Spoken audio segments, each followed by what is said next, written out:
That snapping and popping, clicking sound that you hear that's going on in your hip, well, sometimes it can just be external or outside the hip joint, and sometimes it can be internal. So let's talk about some of those causes of that snapping hip.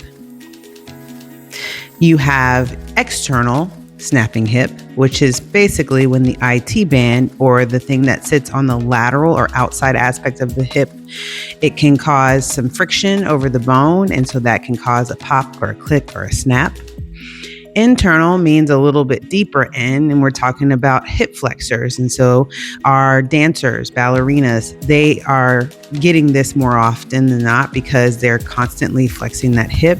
And so when that hip flexor goes over that bone, it creates a snapping or a popping sound.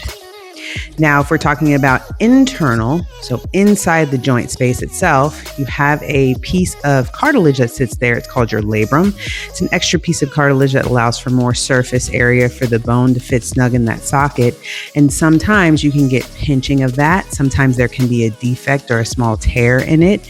And sometimes you can even have a piece of the bone kind of chip, or a piece of that cartilage chip or the chondral lining, and it's floating inside of the joint space, and that can cause popping and clicking. Now, sometimes some of this is really terribly painful.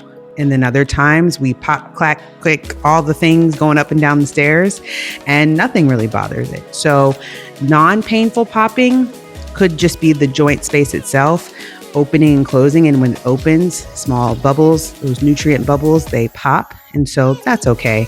But if you're feeling irritation and pain, well, go get checked out by your doctor to try to determine what's going on in the hip and how we can best manage it.